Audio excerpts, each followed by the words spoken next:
It's good to be together this morning, all of us together online. Aurelia, Barry, so glad you're with us this morning. We are on the cusp of a powerful, impactful, challenging 4-week journey together for you individually. I'm going to say that right up front, for us as a church, and we're really looking forward to all that's in store on the adventure together. I want to start today by asking you a question.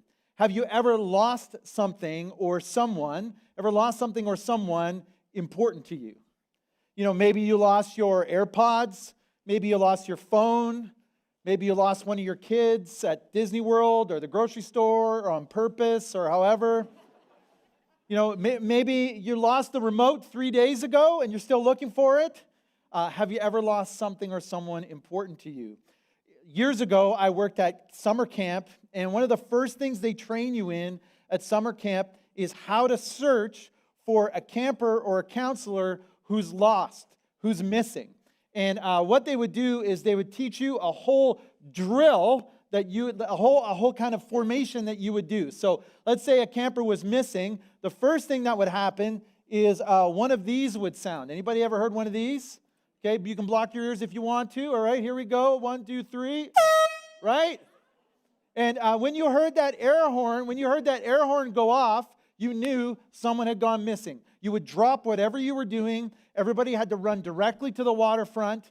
I was a section head, so what would happen is you would have lines of kids, and I'd be checking their names off nervously. You had people waiting in the shallow end. People who got masks off, and they were on the bottom of the deep end. People who were in the woods, they had kind of a search pattern they had to do to find the camper or the counselor who was lost.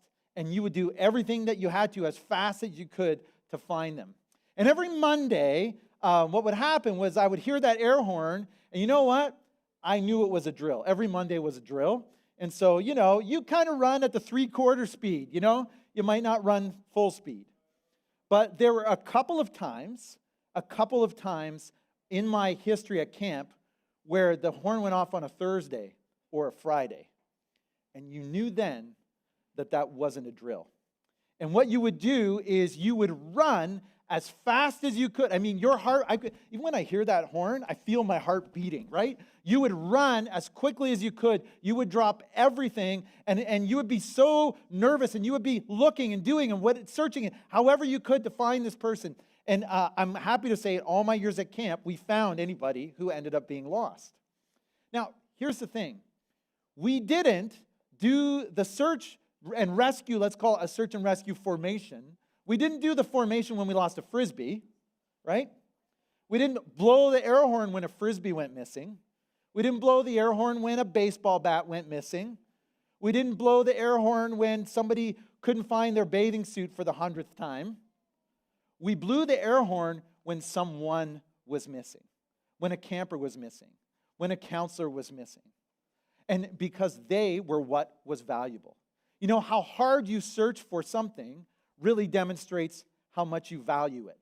How hard you look for something. How hard you try to find something. It demonstrates how much you value it. It demonstrates something about your heart. And my question for you today is, what about the heart of God? What does God value? You can understand what God values by understanding what he searches for. And today, I want to show you where Jesus lays it out for us very clearly what God values and what God searches for and what it shows us about his heart. And it starts in Luke chapter 15, which is going to be a key passage. Luke chapter 15, going to be a key passage for this entire series. And it says this: tax collectors and other notorious sinners often came to listen to Jesus teach. Now, we've heard this before. Often when Jesus is teaching, this is the crowd that forms. First of all, notorious sinners, people who had a reputation. Maybe it would be prostitutes. Maybe it would be people who were swindling other people. It would be outcasts. Those who were living in poverty would often be pushed to the outside. Those would be kind of classified for them as notorious sinners.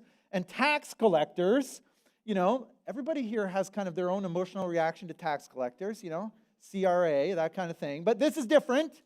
These tax collectors, these were Jews collecting taxes from Jews for the Roman Empire who had taken them over. It would be like the equivalent almost as a Jew being a Nazi sympathizer in World War II. And they would actually collect even more money so they could take some off the top for themselves.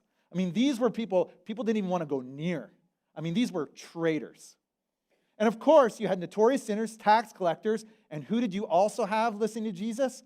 Religious leaders. It says this made the Pharisees and teachers of the religious laws complain that he was associating with such sinful people, even eating with them. And then it says, so Jesus wanted to teach them something, so Jesus told them this story, a parable, a story that teaches. And this is what he says. He says, if a man has 100 sheep and one of them gets lost, what will he do? Well, it's kind of a funny question. Like, when I think of, okay, if I was a shepherd, I had 100 sheep, I lost one, like part of that is like cost of doing business, isn't it? 1 of 100.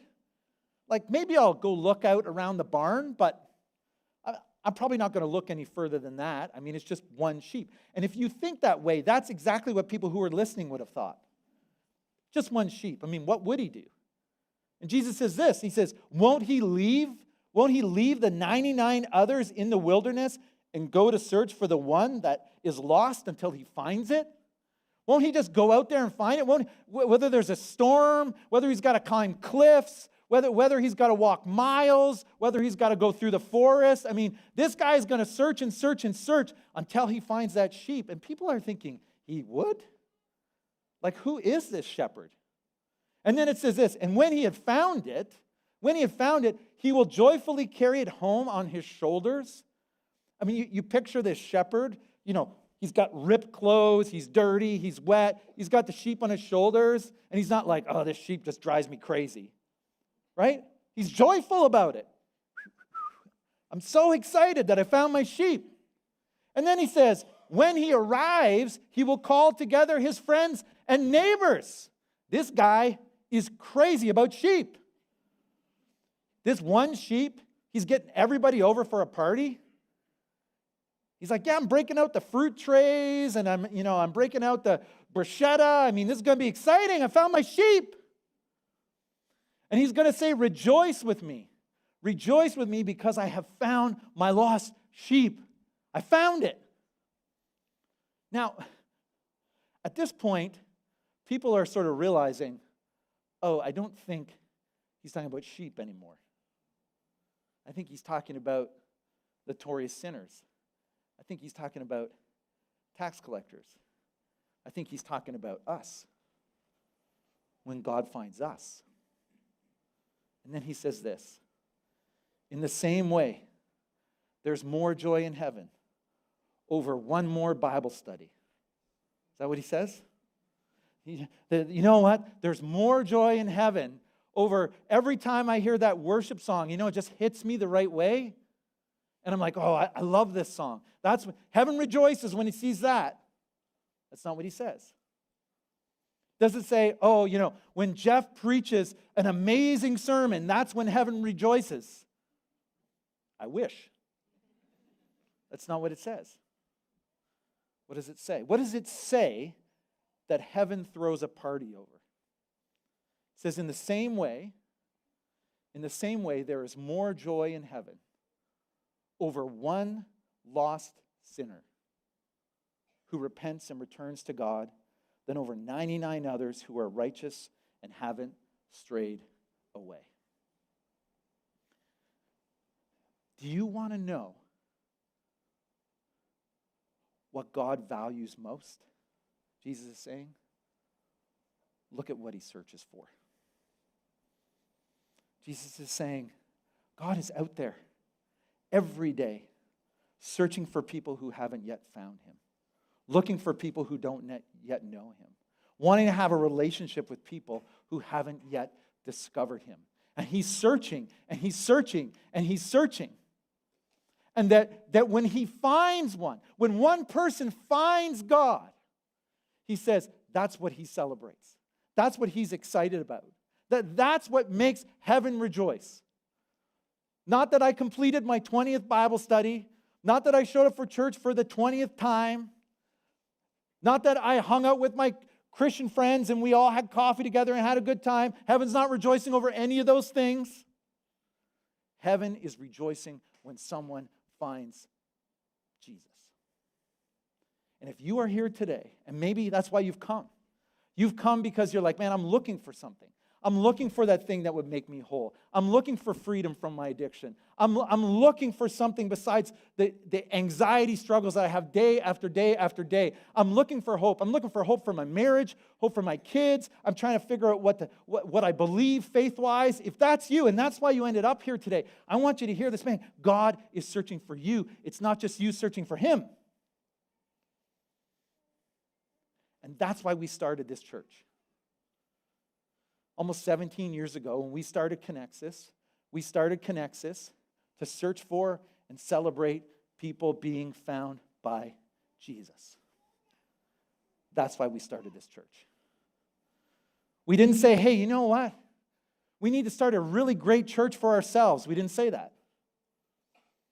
And when we looked around Barrie and we looked around Aurelia, and we didn't look around and go, man, there just aren't enough churches here. There are plenty of churches. But we were looking to be a part of a church where we can invite our friends who didn't know Jesus. We built this church for them, for the people we hadn't met yet, for the people who hadn't discovered Jesus yet, for the people who needed hope. What if we built a church that wasn't for us? What if we built a church for them? And that's the mission we've been on all along. You know, if we were going to build a church for people who already follow Jesus, there are way easier ways to do it than the way we're doing it now. You know that, right? It was just a bunch of us as Christians all getting together. We could just meet at my house. I could get my guitar out, right? We could sing Kumbaya, Amazing Grace. That's great. Read our Bible. That's great. We don't need the band to come on Wednesday night and make sure they do a really great job on Sunday. We do that because we know that you are inviting friends for the first time. The expectation is that we're bringing people with us, that people are coming to discover Jesus, and we don't want them to come and hear, that lady who sings in church that nobody wants to tell her she doesn't have a good voice, so they just let her sing anyway. You know that lady if you've been in church, right? I mean, I've been a part of churches, and they have great missions. They're just different than our mission. And they talk differently than we choose to talk here, right? Right? We say things, brother, so glad you're washed in the blood. Think of your friend who comes to church on Sunday. Are we getting washed in blood? Because what a great time of fellowship we had in the fellowship hall. Like, is this Lord of the Rings or a fraternity? Like what? Like what? Like what?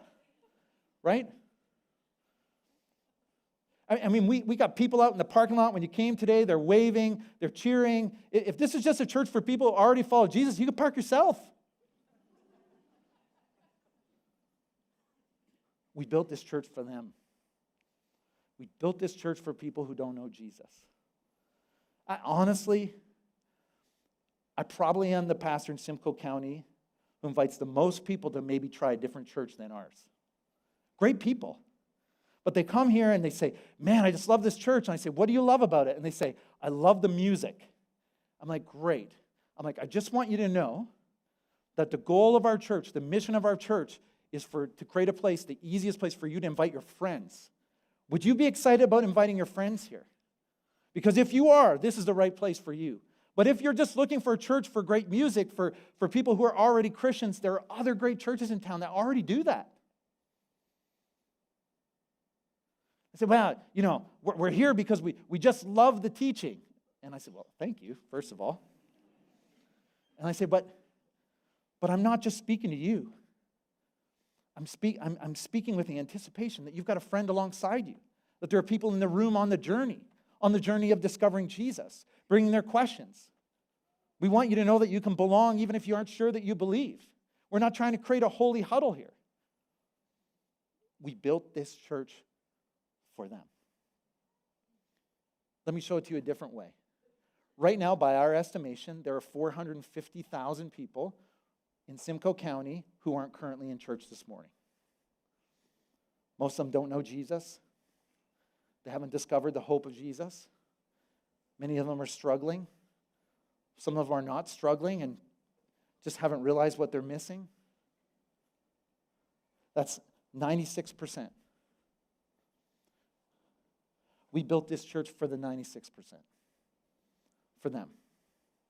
That we who are here in the four would have a place to invite those who don't know Jesus. And now this number kind of can grate me the wrong way, if I'm honest. Because it can feel like, it's like, is that like a corporate thing? Like you put it on the wall and we have like a ticker and the number goes down? Like, is that the goal? That's not why it matters, okay? It matters because every one of these people matter. Everyone matters. I want to show you why everyone matters. Everyone matters because here is that same map. But here are this is the highway, and some of you are south of Simcoe. I put you there. Some of you are north of Simcoe. Some of you are watching somewhere online. And the reason these people matter is because this is where you are. You are these dots. Somewhere you are here. And these people are your neighbors, are your friends, are your coworkers who you desperately know need Jesus. Your sister, your brother, your spouse. These are people who mean something to us. And they mean something to other people. There are also people who don't live in Simcoe County who are praying for their sibling, their friend in Simcoe County saying, man, I wish there was a church. I wish there were Christians. I hope someone reaches out to them. I hope someone will invite them to church. I hope somehow they will discover who Jesus is. It's not just a mission. It's a personal thing. It's personal for you. It's personal for me. Because listen, when somebody goes missing, when someone is lost, and we hear about it, maybe you get an Amber Alert on your phone, you go, man, like that's really too bad. It's important. But then you know what you do? You turn it off, you put it in your pocket, you keep going. When you see in the news that someone has lost someone, maybe their grandfather was in a seniors facility and wandered away, or someone ran away and they've lost them, and you see that, and you read it in the news and you go, man, that's terrible. But then an hour later, you're not even thinking about it. When someone is lost is important, but when your someone is lost, it means everything, doesn't it? If my son was lost today, out there physically wandering, I would be preaching a different message. I would be rallying all of you to get out there and help. Help me look. Help me find them. Help me search for them. You got to help me. And the point Jesus is making is being physically lost is one thing, but being spiritually lost is a whole other thing. Because that's eternity. And Jesus is saying, they're valuable to me. I'm looking for them. You're someone in your life, if you're a follower of Jesus, the someone in your life that you hope would meet Jesus, they matter. They matter to you. They're not a number. And you know what I think? I think because they matter to you, they should matter to us. I think they should. I think that we should be on our knees together, praying for those in our lives that we hope would know Jesus. That you would be praying for her, and that you would be praying for him, for the person that they know would love Jesus, would know Jesus, that you would be praying with them for their child, for their parents, for their neighbor, for their friends, for their one. That you wouldn't be in it alone. But the fact that they matter to you should matter to us. Matter to each other. That we're searching together. That we're joining Jesus on the search together. And ultimately, that 450,000, they matter to God. He's searching for them already. He's saying, would you join me in the search? Would you join me as I look? Would you point people to me? And I want to share with you today 2 opportunities that we have to be for them. And this journey we're on, it's going to be exciting. It's going to be adventure. It's going to be challenging. And we're looking specifically at 2 opportunities to be for them. And the first opportunity is a personal one. And it's to create more room in our hearts for people. To create more room in our hearts for people. You know, here's something really exciting. Right now, people are more spiritually open, in my mind, than ever before. I truly believe that. We live in a time where I've been doing this for over 20 years. I've never seen people more open to conversations about faith. Statistics would say that depending on your age, somewhere between sort of 78 and 83% of people would say, I believe in the supernatural, I believe in spiritual things. They've got questions. They're looking. They're searching. They're trying to find answers. People are interested in conversations about your faith. We see it every day. People are walking in here, and here's the story I hear all the time. This is the latest. I came at Christmas Eve, and I haven't left. Maybe that's you. My friend invited me, and I got questions, and I'm searching. And I tried crystals, and I prayed at this temple, or I grew up Catholic, but it was boring as a kid, and I've never come back. My kids moved out, and I'm an empty nester, and I'm trying to figure out what my life's about now, or I had kids, and I don't even know what to teach them, and they got questions about God, and so I'm looking for somebody to help me. I'm looking for someone to answer my questions. I'm looking for a place where I can be honest about where I'm at and ask you about your faith. People are more spiritually open than ever before. But you know what? But our hearts aren't really keeping up. I think in the last few years, as much as I've never seen people more open to conversations about Christian faith, I've never seen Christians more closed. Turning inward, becoming inwardly focused. Right? We start to hang out at home more. We start to isolate ourselves. We start to create our own bubble of friends who believe what we believe and think what we think. We go to work and we just kind of, brush by anybody so we can just get home, or we just hang out with people who we know are safe to hang out with. And our hearts aren't growing for people. And what's happening is we live in a time when people are so open to conversations about Jesus, and we're in danger of becoming more closed. We have to grow our hearts for people. And you know what? I see this all the time. For those of you who would call yourself Christians, I see this all the time. I've been a Christian a long time, people say to me. I read my Bible, and I go to church, and I don't do things that are bad or too bad or whatever your line is. By the way, the Bible has a clear line, but... And you know what? My faith's kind of stale. My faith's kind of boring. I've been doing this for 20 years. I've been doing this for 30 years. It's just kind of the same. So I move church to church to church, or I switch up my Devo again, or... But you know what? You want to see your faith come alive? You want to grow? Have a spiritual conversation with one of your friends. I guarantee you, if you have a conversation with a friend and you say, let's talk about faith. I want to talk to you about my faith. I want you to ask me any question you have. Your faith will grow more in 20 minutes than in 20 Bible studies. Because you will be on your knees. When you invite a friend, it changes everything. Believe me, if you invite a friend to come to church, you will never pray more on the way to church than you prayed that day.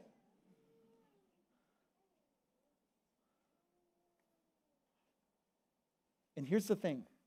I really believe, honestly, that the size of the vision God has for your life is connected to the size of your heart for people.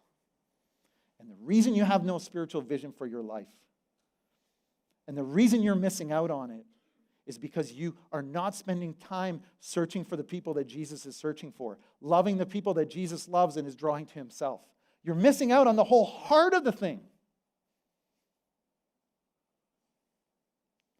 There's a difference between playing Christian and following Jesus. It's very different. And following Jesus is the adventure of a lifetime. And this is a big part of it. Being for the people around us. We need to grow our hearts for people because God is searching for them and is begging us to join him in the search. And we want to do that over the next 4 weeks. We think the one opportunity is to grow our hearts for people. And this is what we've done. Our staff have spent a couple of months and have put together a month of video devotionals to help you grow your heart. And what we're going to do is you're not going to do it now. I'm going to set you up after the service. You're going to text Connexus to a number, and you're going to get that daily devotional. It's going to come to you every day over the course of this series. And then with that devotional, of course, you're going to say, "What? I want to have coffee with my devotional."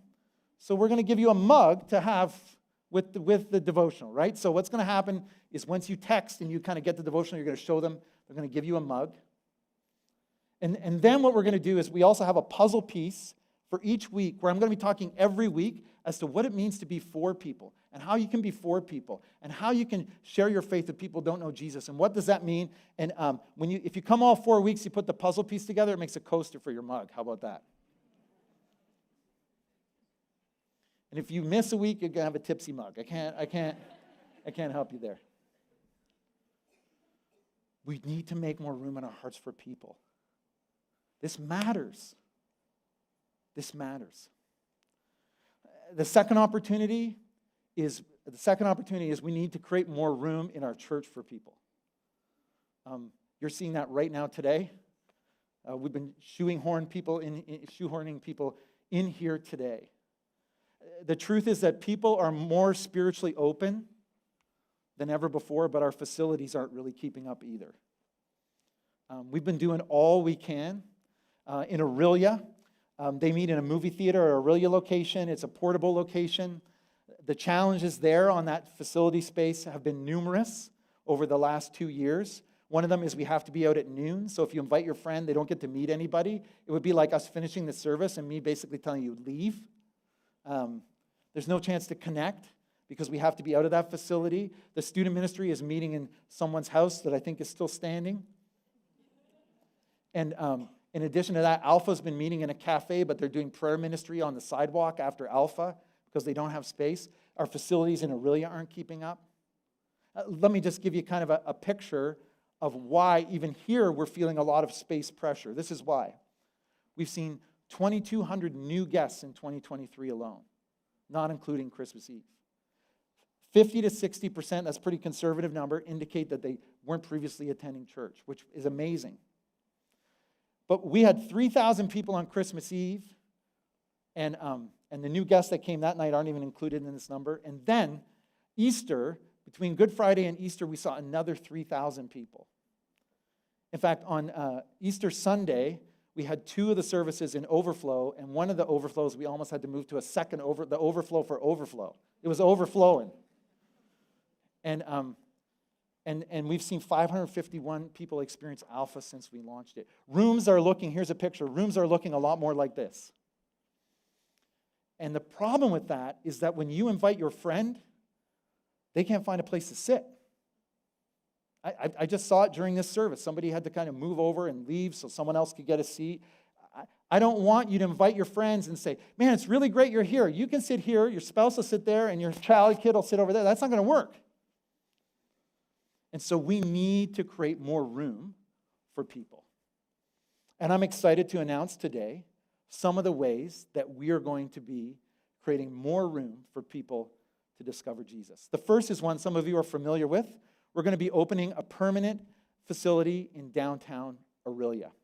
We've leased 11,000 square feet, and we're really excited about this space, moving from the movie theater to a permanent space and a permanent footprint in Aurelia. And what I want to do is really give you some insight into this initiative today. So check out this video on the screen. At Connexus, we're focused on continuing to be for the people we haven't met yet. The people who matter to you matter to us, and most of all, they matter to God. We're passionate about seeing people across Simcoe County find the hope of Jesus by creating the easiest churches to invite your friends. At Connexus Aurelia, we continue to see God work. For 16 years, we've seen people meet Jesus and be baptized. We've seen the next generation build a faith that lasts. We've seen lasting community built as people move from rows into circles, and we've seen the most vulnerable impacted through our community partnerships and initiatives. Now, meeting at the Cineplex in Aurelia has been a great solution for us up to this point, but limited time and flexibility at the theater, and then difficulty finding spaces to meet midweek, and then really our desire to have a permanent presence in the city of Aurelia has meant it's time for us to take a huge faith step. We're about to enter a brand new era in our mission to reach people across North Simcoe County and beyond as we move from a portable pop-up to a permanent presence in the Aurelia community. We're opening a brand new 11,000 square foot location in downtown Aurelia this fall. Welcome to Four King. The heart of our vision in Aurelia is to reach even more people by establishing a permanent home, a welcoming place that goes beyond Sundays. This facility is envisioned as a hub of community and a hub of faith and transformation. It'll be a place where friends and neighbors gather, where ministries grow, and where countless individuals can experience meaningful and accessible encounters with Jesus. Joseph, I know we're both excited about the location of this facility. Where is Four King exactly? Well, we're located in the heart of downtown Aurelia. We're going to be visible from a very busy street, just a couple blocks from coffee shops, bakeries, great restaurants, and shopping, all in downtown Aurelia. That's right, and we're also going to be part of a neighborhood here that's being renewed by the city of Aurelia. We're next to fantastic local business owners. We're kitty-corner to the brand new Aurelia Rec Center, and we're only a 10-minute walk from the slated condos and townhouse units to be built on the water. And we'll also be near the Lighthouse Shelter, one of our longest-running community partners right here in Aurelia. We look forward to continuing to work with them and continuing to partner to see those that are struggling with shelter and with care to find real hope in Jesus. Currently, we're working with the city on drawings, and construction's going to start real soon. We're really excited to show you this space.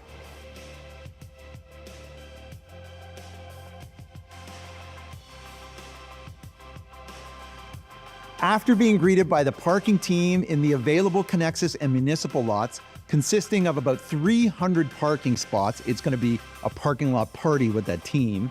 You're going to walk into a vibrant lobby. And this is going to be a place where you can grab a coffee, connect with a friend, introduce the guest you brought to someone else. It's going to be such a meaningful spot for people to connect with one another. Then you're going to turn to the right, and on the right, you're going to find a 275-seat state-of-the-art auditorium right where I'm standing. This is going to be a place where your invited friends can explore faith, encounter Jesus, and experience life change. And we're going to have to remove some of the walls to make this auditorium possible. But man, I can't wait to see what God does in this room. Our student ministry starts with the garage door at the end of the lobby. This is where our students are going to have their own environment to be invested in by small group leaders and be able to build a passionate faith of their own. We'll go past the volunteer lounge and the washrooms, and through the security doors that are right behind me, we'll find our kids' ministry environments. This is one of 4 large Wombaland and Upstreet rooms, preschool and elementary. And it's in this area down the hall that we're going to create environments where kids are going to be introduced to the God who made them, Jesus who wants to be their friend forever, and going to be introduced to the family of God who are for them. With small group leaders walking alongside kids each week, they're going to discover what personal faith in Jesus is all about. 4 King Street is a place where we're not just building a facility, but we're building a bridge between our local community and the God who is for them. Having seen our broadcast location in Barrie grow by 57% in attendance since we moved from the movie theater to a facility, we know this building at 4 King is going to be an incredible tool to reach more people in Aurelia and beyond. After looking intentionally for a facility for over 2 years, when this opportunity opened up, the leadership of the church knew we had to take a step of faith. It's time.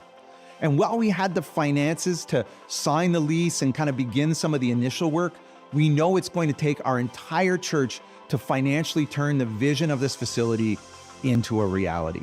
We're in a moment now where we have the opportunity to make a larger impact than ever.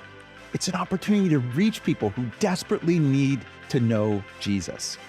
And when you give generously to reach our For Them financial goal, you have the chance to turn this vision into a reality as we reach more people than ever before with the hope of Jesus. To refuse to take the next big step for our church would be to abandon not only the opportunity to see a movement grow, but more importantly, our responsibility to be for them, for those who don't know the hope of Jesus. It's our responsibility to position our church for the future in the northern part of Simcoe County, and then to hand over that church that we've received to the next generation in better shape than we received it. And in the process, we have the opportunity, if not the responsibility, to do everything we can. Who is ready to be for them?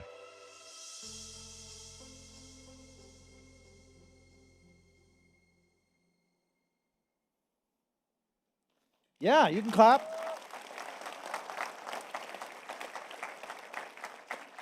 Exciting, right? It's really exciting, and I wasn't so excited that I peed my pants. That's just water I just put on there. I just had a drink of water.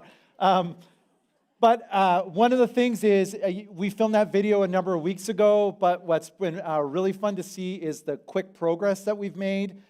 This is actually what this looked like this past week. We've already demoed the facility. We've had 40 volunteers in there who've demoed that, and now the walls are going up, which we're really excited about, and the plan is to open that facility this coming September.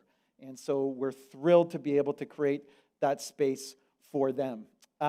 In addition to that, as I was talking about, we've had our own space pressures here in Barrie, and we want to create a space for your friends when you invite them. And so we did an investigation to see about the ability that we would have within our existing footprint. How can we make more space?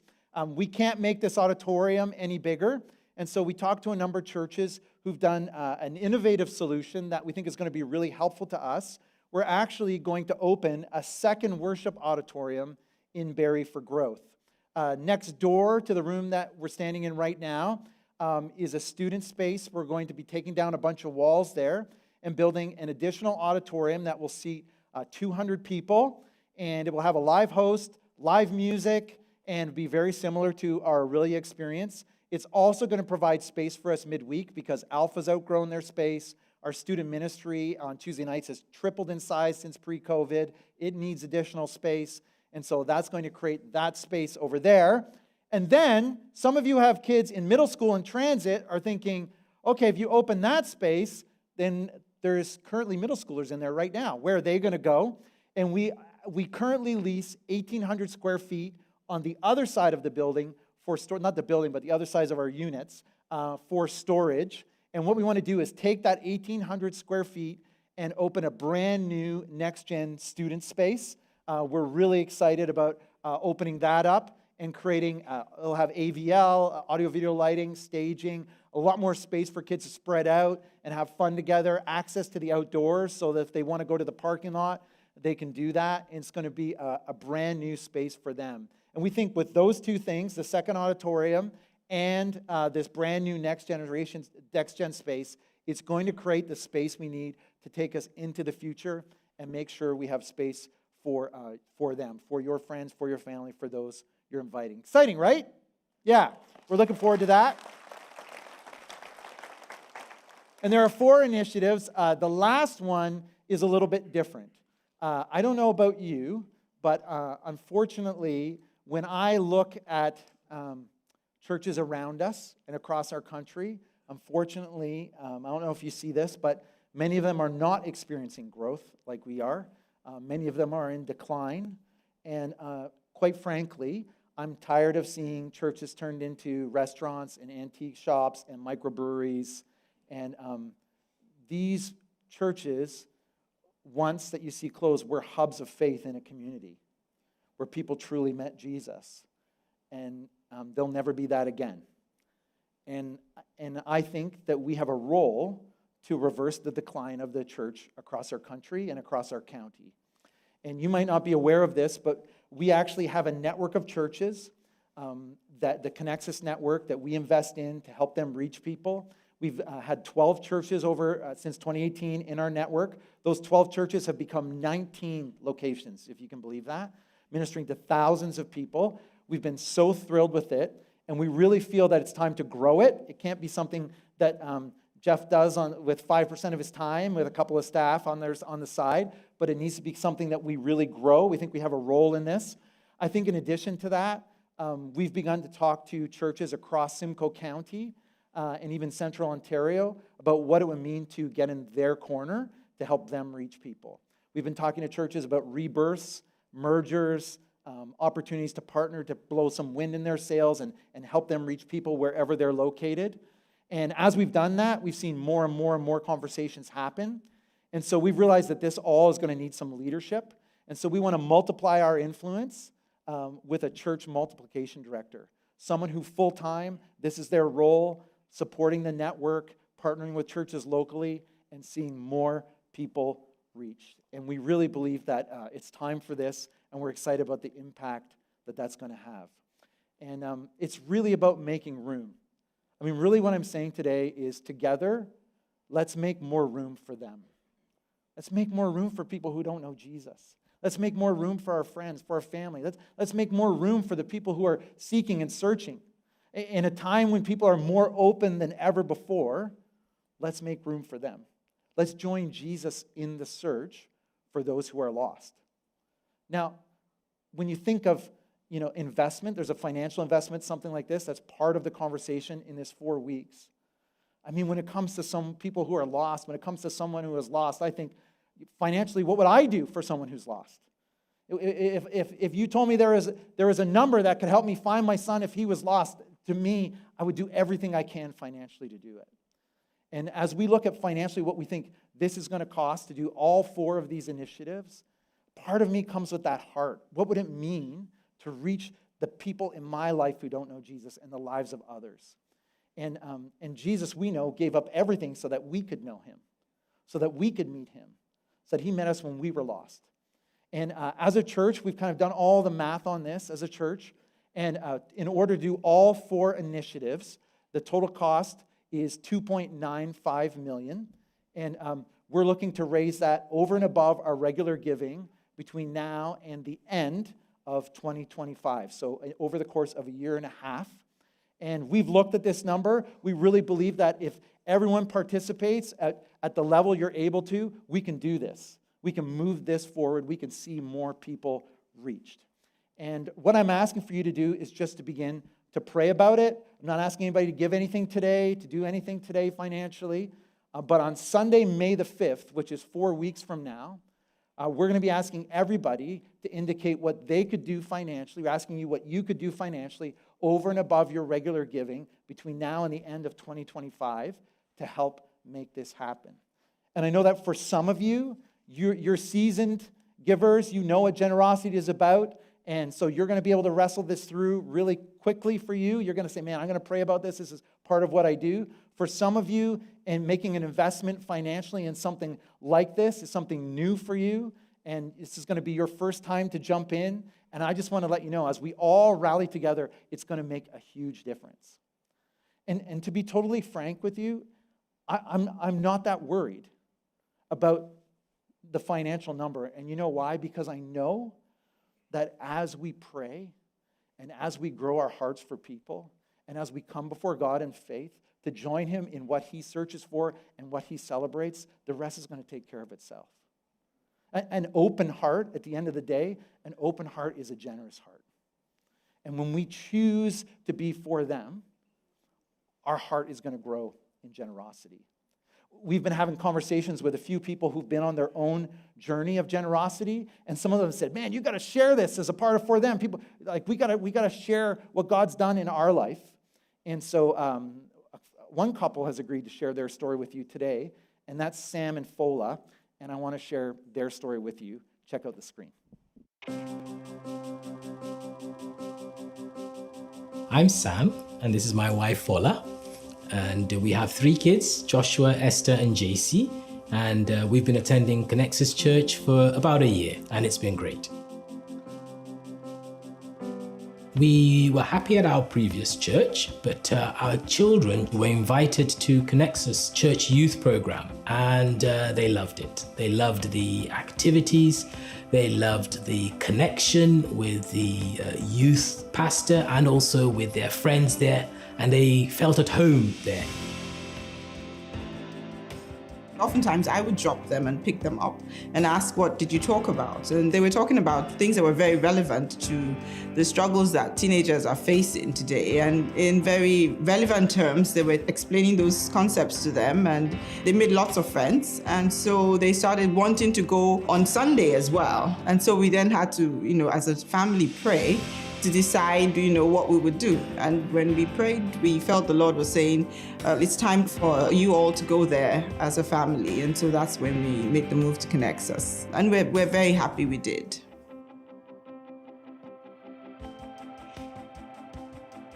I was brought up in a Christian home and was taught the principles of giving right from when I was a child.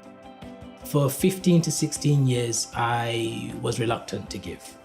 I loved coming to church, I would listen to the message, I would participate in the worship, but once it's time to give, count me out. I believe that I was bound by the fear of giving, wanting to hold on to everything. And it wasn't until I actually gave in obedience to God's work, to the church, that I felt truly free. I remember early in our marriage, I think we were struggling financially. I think that would be the way to put it. And we knew in our hearts that the answer to our way out was with God. At the end of the day, the strength to do whatever we're doing comes from God. And so when we take that step of faith to give above and beyond what we think we can, it's always an opportunity to see God do the miraculous, in our lives. There will always be needs, and there will always be a reason not to give. But the reason to give is more overwhelming. God wants all and every part of me. He wants my time, He wants my resources, my talents. So God's call to give for me is just a surrender to His will. There's no better way to live than to let go and let God be in control. It allows us to recognize and acknowledge His lordship in our lives. And that's where He is, and that's where we always want Him to be. Lord of all, every single aspect of our lives.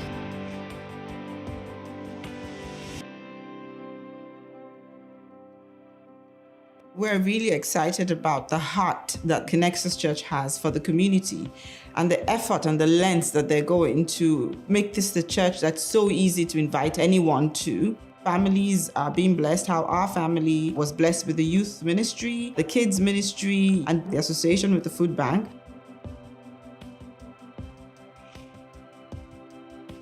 We're so excited about the plans to expand our home church in Barrie so that we can invite even more people from the community. And Barrie is hungry for Jesus. And I would encourage, everyone to join in the initiative and give, because God is bigger than all our issues and He's able to meet all our needs.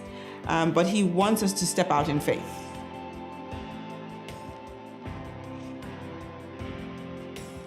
The plans to expand are bold. I think they are confident, and I'm very excited about them. I think the vision is massive, and it's great because it takes a big, massive God to accomplish a massive vision. And so I am excited.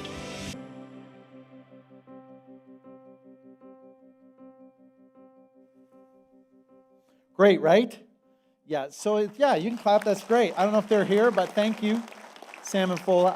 I love what Sam shares. He says, it's great.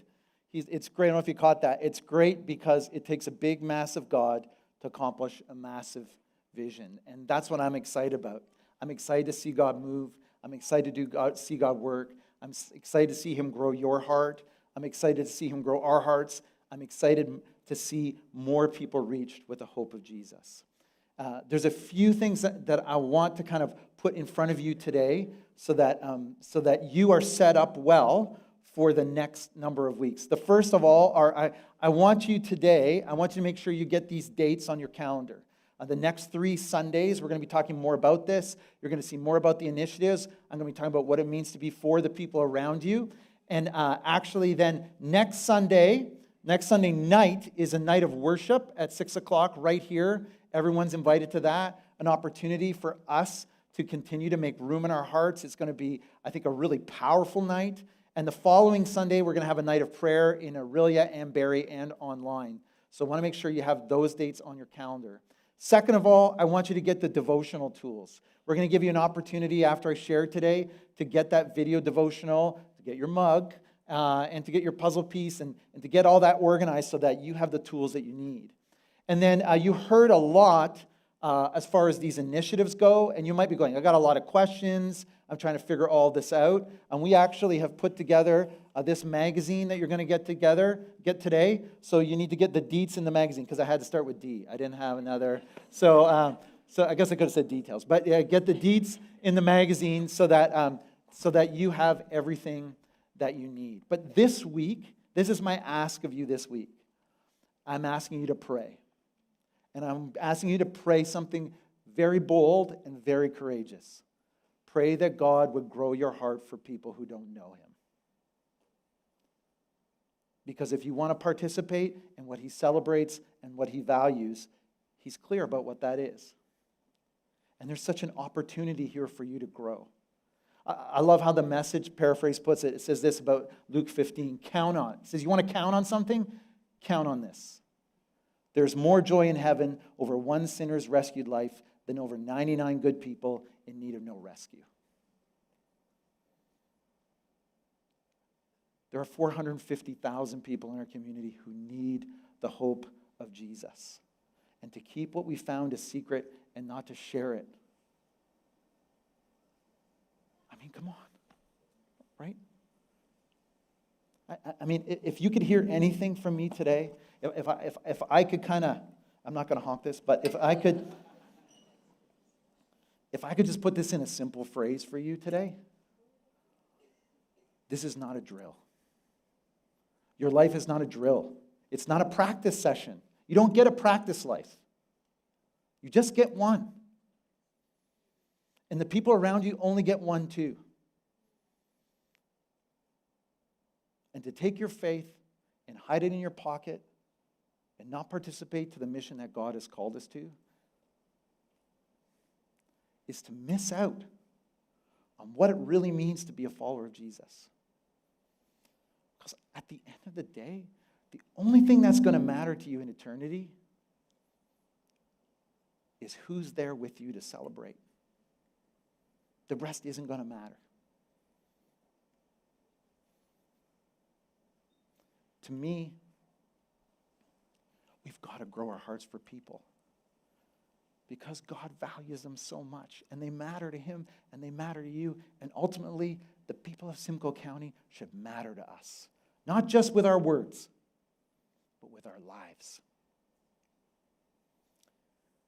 Today is going to be the kind of day, and this is going to be the kind of 4 weeks where we're going to look back and you're going to go, I was there for them. I know it. And I'm asking you to be all in on this. And I'm not being apologetic about it. This is what we do. So what I'm going to do is I'm going to ask you to stand as I pray today, because this seems too significant to just sit there.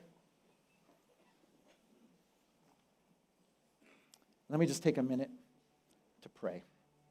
God, we come to you. This is a big thing that we believe you've called us to, a big step as we step out in faith. God, grow our hearts for people. Push us out of our complacency. Push us out of our indifference. God, we know the only reason you show us up in our comfort zone is to push us out. And may we be bold enough to say, God, grow your heart for people, what you value most, what you search for, what you look for, that we would join you in the search and not have what's come to us in a relationship with you end with us. But we would be faithful in being for people who don't know you. Because we know people won't know that Jesus is for them until they know the people of Jesus are for them. God, go before us. Give us courage, give us strength, give us boldness in the coming weeks. Grow us, stretch us, show us more of what you want for our lives. And I pray this in your name. Amen.